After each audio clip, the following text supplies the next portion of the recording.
नमस्कार। संतोष की रिपोर्ट में आप सबों का स्वागत है। और आज हम संतोष की रिपोर्ट में चर्चा करने जा रहे हैं कि जिस तरीके से ईडी, सीबीआई और एनआईए बिहार में इन दिनों सक्रिय है, उससे तो ये साफ लगने लगा है कि 2025 के विधानसभा चुनाव से पहले बिहार में बड़ा खेला तो नहीं होने वाला है। क्योंकि लैंड फॉर जॉब मामले में जिस तरीके से सीबीआई और ईडी दोनों लालू परिवार की घेराबंदी कर रही है और जिस स्तर पर अनुसंधान पहुंच गया है और पूरक चार्जशीट के सहारे जिस तरीके से पूरे लालू परिवार को घेरा गया है, ऐसे में ये संभावना बलवती होती दिख रही है कि 2025 के विधानसभा चुनाव में पूरा लालू परिवार तिहार में हो तो कोई बड़ी बात नहीं होती, क्योंकि इसकी संभावना जताई जाने लगी है। और ये सिर्फ एक इंसिडेंट नहीं है। कल देर रात ब्रॉडसन कंपनी के एक डायरेक्टर की जो गिरफ्तारी हुई है, वो गिरफ्तारी भी कहीं ना कहीं संकेत है कि देखिए बिहार में क्या है। बिहार में पॉलिटिकल पार्टी के आमदनी की अगर बात करें तो यहाँ मिट्टी बालू के अलावा कुछ नहीं है। मिट्टी बालू पानी कह सकते हैं। तो ब्रॉडसन कंपनी कहीं न कहीं राजद परिवार का उससे बहुत ही गहरा रिश्ता रहा है और ब्रॉडसन कंपनी के सहारे हर चुनाव में सुभाष यादव तो भूल गए क्या, साधते नहीं है। सुभाष यादव तो पहले ही ध्वस्त हो चुके थे। लगातार ईडी सीबीआई पर दबिश बनाए रखा है और अब ब्रॉडसन कंपनी का सभी बाकी सारे लोग तो जेल में है ही। जो एक बचे हुए थे फूल सिंह, उसको भी ईडी ने गिरफ्तार करके जेल भेज दिया। मतलब ब्रॉडसन कंपनी के सहारे आरजेडी को जो आर्थिक सहयोग मिलता था टेबल के नीचे से, उसका जड़ कहिए, जड़ में गर्म पानी डाल दिया है ईडी ने। मतलब वो समझिए कि उस पौधा का सूखना तय है। और ये ऑपरेशन सिर्फ आरजेडी के खेमे में नहीं हो रहा है। याद होगा सुनील सिंह के यहाँ रेड हुआ था कटिहार और मधुबनी में, जो आरजेडी के राज्यसभा सदस्य, अब जो कटिहार वाले तो नहीं है, उनके खिलाफ भी कई तरह के एविडेंस धीरे धीरे धीरे ईडी ने जो कलेक्ट किया है, उस पर दबिश बनाने की कोशिश शुरू हो गई है। और ये दबिश सिर्फ राजद पर ही नहीं है, समानांतर तरीके से जदयू पर भी चल रहा है। और अगर बात हम जदयू की करें तो 2 दिन पहले एनआईए ने जो छापामारी की है, एक बड़ा सोर्स था जदयू को, मतलब बिंदी यादव, मनोरमा देवी, वो जो गया का जो वो नेटवर्क था, उस नेटवर्क के सहारे मगध में पार्टी को फंड की कमी नहीं होती थी। और ये 4 करोड़ से अधिक का कैश बरामद होना, बहुत सारे बैंक अकाउंट का सीज होना संकेत है कि मगध में जो फंडिंग की जो सियासत है ना, उस सियासत में कहीं न कहीं कहे कि नाभि पर, जदयू के नाभि पर अटैक हुआ है। इससे पहले आरा में आपको याद ही होगा कि आरा में जदयू के विधान पार्षद कई महीनों तक जेल में रहे। अभी तक उनको होश नहीं हुआ है। वो पूरी वो कड़ी तो समझिए कि आरा सहार का जो वो कड़ी है, जिसके सहारे जदयू का राज्य के अन्य हिस्सों में भी कुछ न कुछ मदद सहयोग हो जाता था। वो सहयोग तो पूरी तौर पर सेठ के जेल जाने के बाद लगभग खत्म ही है।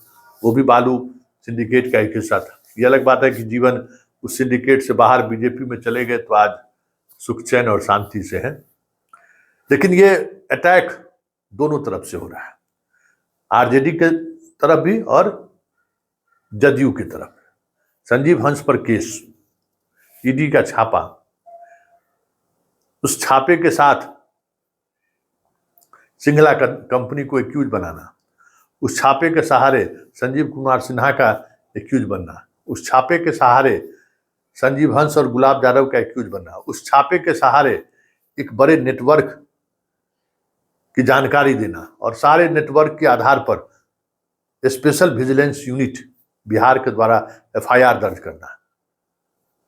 मतलब साफ है कि वो एयू एफआईआर दर्ज करने की स्थिति में नहीं थी, तो स्पेशल विजिलेंस यूनिट को भेज दिया। ईडी ने सारे एविडेंस के साथ एफआईआर करने को कहा था। वजह कि संजीव हंस पर कोई एफआईआर था ही नहीं, और जब तक कोई एफआईआर नहीं होगा ईडी कार्रवाई नहीं करेगी, क्योंकि वो महिला वाले मामले में हाईकोर्ट ने क्वेश्चन कर दिया था एफआईआर को।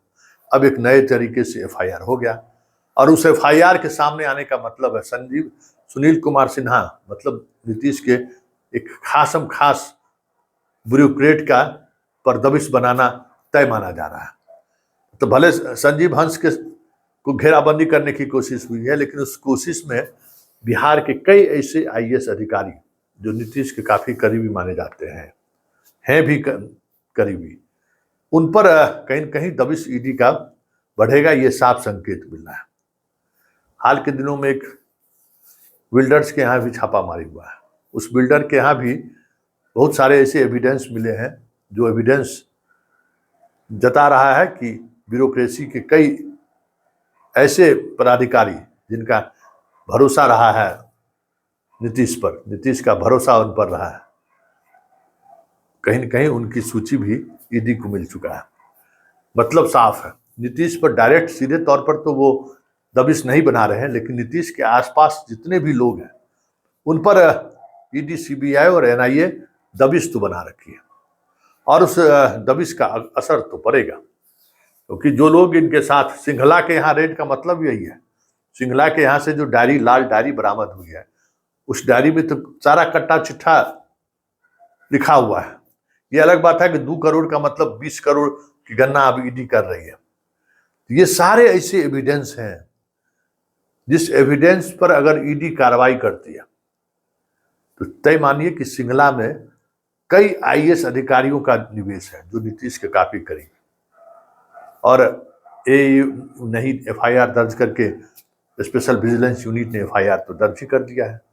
तो अब ईडी को किसी भी समय उस केस को अपने हाथ में लेने में कह सकते हैं कि परहेज नहीं है, सीधे तौर पर ले सकता है, और सीधे तौर पर जैसे ही लेगा तो ये तय समझिए कि मुख्यमंत्री आवास के जो सबसे विश्वस्त अधिकारी हैं उन तक ईडी का हाथ जाएगा, और उन पर हाथ देने का मतलब है कि नीतीश के गिरबान पर हाथ डालने जैसा बात हो जाएगा। तो ये सारी चीजें चल रही हैं। तो क्या ये माना जाए कि 2025 के विधानसभा चुनाव से पहले बिहार की पूरी राजनीतिक फिजा तो नहीं बदल जाएगी? जितने चेहरे दिख रहे हैं वो सारे चेहरे हवालात में तो कहीं नहीं दिखने वाले हैं, क्योंकि ये सवाल उठना लाजमी है। जिस तरीके से लगातार ईडी, सीबीआई और एनआईए दबिश बना रही है बिहार को खास करके, और वो भी आरजेडी और जदयू पर, ऐसे में तो साफ दिख रहा है कि विपक्ष विहीन बिहार हो जाए तो कोई बड़ी बात नहीं होगी, क्योंकि कोशिश तो वही चल रही है। सारे लोग वही निशाने पर हैं जो इन दोनों पार्टियों के करीबी है। बीजेपी और कांग्रेस पर तो नहीं है, कांग्रेस में तो कोई है भी नहीं। बीजेपी के किसी नेता, जबकि बीजेपी के लोगों का भी कई मसले, बालू वाले माफिया में और पहाड़ के पत्थर तोड़ने वाले मामले में तो बीजेपी के तो कई लोग डायरेक्ट तौर पर इन्वॉल्व है।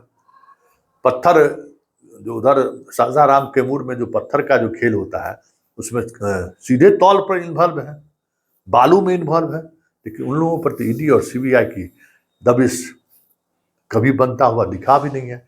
छापेमारी तो दूर की बात है। और कहा जा रहा है कि जो विजय चौधरी के रिश्तेदार के घर जो छापेमारी हुई थी, ललन सिंह के करीबी के यहाँ जो छापेमारी हुई थी, उन छापेमारियों का भी दस्तावेज ईडी ने तैयार कर रखा है, और किसी भी समय जो दबिश बनाने का ईडी का तरीका है वो तरीका इस्तेमाल कर सकता है। मतलब साफ है कि शाह इस बार बिहार में दोहरी रणनीति पर काम कर रहा है। वोट से मुश्किल है नीतीश कुमार को बाहर का रास्ता दिखाना, तो फिर इस तरीके से उनकी घेराबंदी हो कि उनका जो प्राण वायु जो आईएएस अधिकारियों में रहता है वो प्राण वायु छापे के साथ उखड़ जाए, उड़ जाए, और फिर जो होगा वो देखा जाएगा। लालू परिवार को लेकर भी जिस तरीके से लैंड फॉर जॉब मामले में जो चीजें चल रही हैं, ये तय मानिए 2025 के विधानसभा चुनाव से पहले या लालू परिवार पूरी तौर पर आत्मसमर्पण कर दे मोदी के सामने या फिर जेल जाने को तैयार रहे, क्योंकि स्थिति तो कमोबेश उसी दिशा में बढ़ रही है। लेकिन सबसे इतर जो सबसे महत्वपूर्ण बात है, राजनीति में कभी भी 2 दूना 4 नहीं होता है। आज भले ही स्थिति दिख रही है ईडी, सीबीआई और एनआईए के सहारे बिहार के दोनों ऐसी पार्टियां जो कहीं न कहीं बीजेपी को असहज की हुई है, वो उनके लोग सलाखों के अंदर जाते हुए जरूर दिख रहे हैं। लेकिन ये भी एक सत्य है कि बाकी राज्यों में जो विधानसभा चुनाव हो रहा है और उन चुनाव के जो रुझान आ रहे हैं, उस रुझान के बाद बीजेपी के लिए 2025 के जो बिहार विधानसभा चुनाव का जो डेडलाइन है, उस डेडलाइन तक नरेंद्र मोदी और अमित शाह प्रधानमंत्री रहेंगे कि नहीं रहेंगे, ये भी एक बड़ा सवाल है। वैसे पूरी कार्रवाई शाह का मिशन बिहार 2 माना जा रहा है और उस मिशन के तहत प्रशांत किशोर का फ्रंट है ही, चिराग का फ्रंट तो है ही, ईडी और सीबीआई का भी फ्रंट चल रहा है। ऐसे में 2025 का चुनाव बिहार के लिए काफी दिलचस्प होगा।